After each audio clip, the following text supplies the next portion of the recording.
From fire and stone, the dwarfs were born.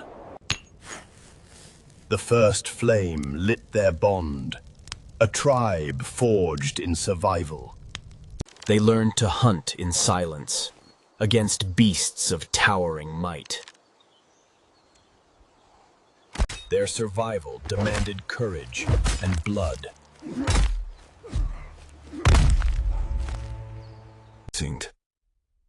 The seer spoke of enemies yet to come, giants that walked the land.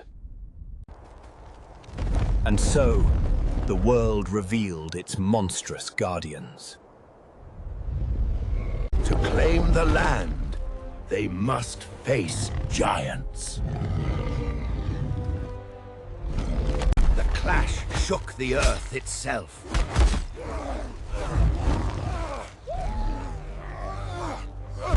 They could not yet conquer the giant.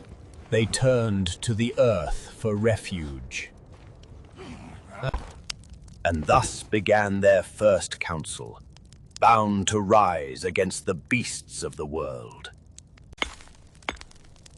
They armed themselves not with steel, but with stone and fire.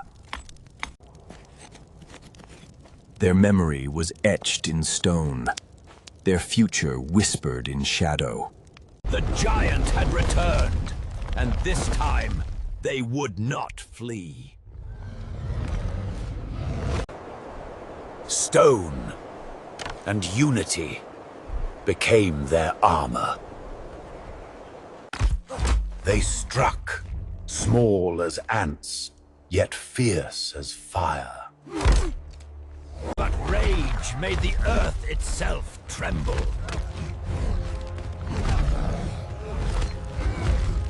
The seer called upon the shadows to halt the monster's rage. In victory they feasted, not only on flesh, but on hope. Thus they swore. No beast, no shadow, no death would break their kinship. From survival came strength. From caves, a fortress of stone. They bent flame to their will, birthing weapons of power. Their numbers grew, and with them, their courage.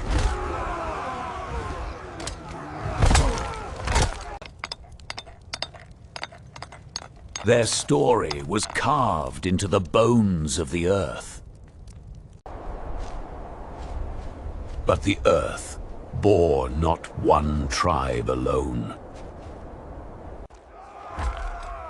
Stone would meet bone, dwarf against dwarf. Brother war stained the land.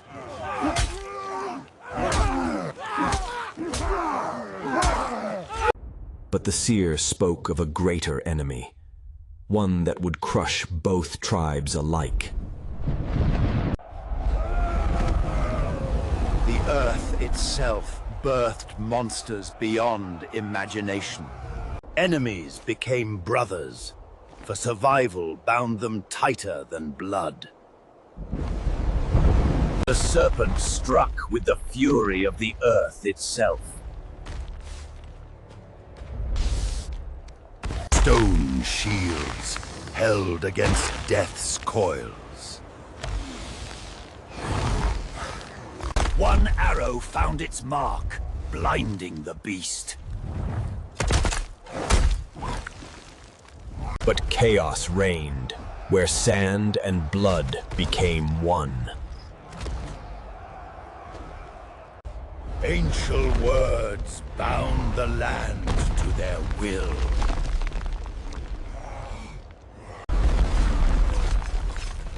Yet the beast's fury shattered all in its path. Craft and cunning turned earth into a weapon. The seer gave blood, bending spirit against beast. Stone, blood, and fire brought the monster down. Bound by blood, no longer rivals, two tribes became one. From caves they carved halls. Stone became their shelter and pride. Craft became their song, fire their servant. In unity, they feasted, and their halls shook with joy. Elders rose to guide stone, fire, and blood.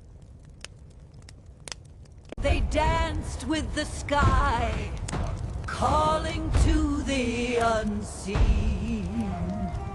From them came a new generation, born not in fear, but in stone halls.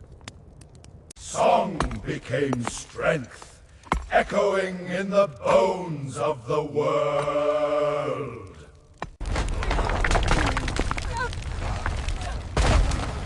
But the earth itself groaned at their digging.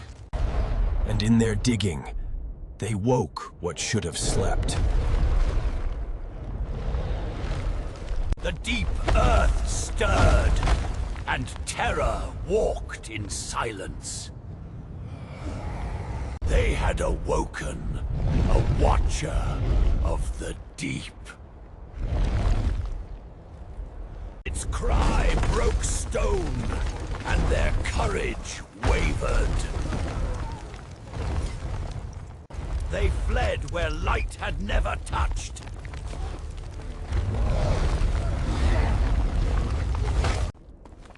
The earth offered both path and peril.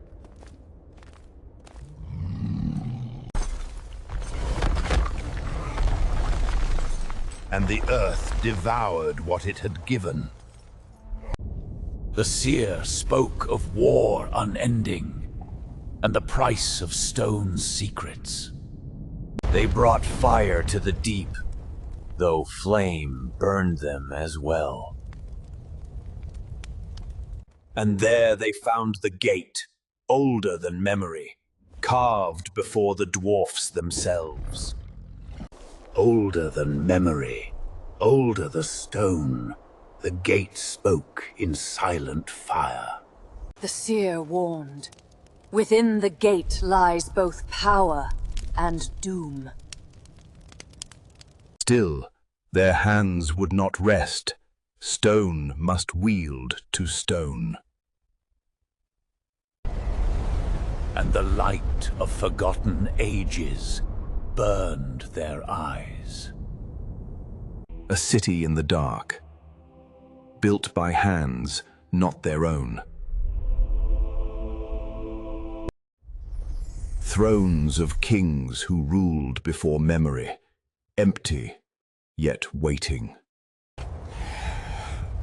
Power called to them, but power bears a price. The beast of the deep had followed, hungering still. In the city of ghosts, stone met scale once more. But to sit was to rule, or to be ruled. Stone shook with their fury, as destiny called one among them. The seer pleaded, for the throne binds as it gives.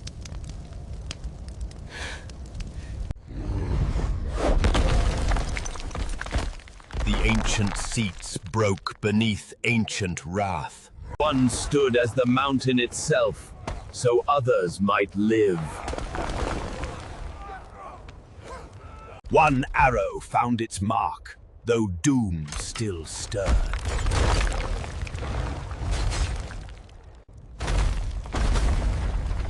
They burned the dark with the fire of their hands. He chose not power, but his people. One gave his life, that stone and kin endure. The city of ghosts was buried once more. From fire and shadow, they rose, and so began the first age of dwarfs.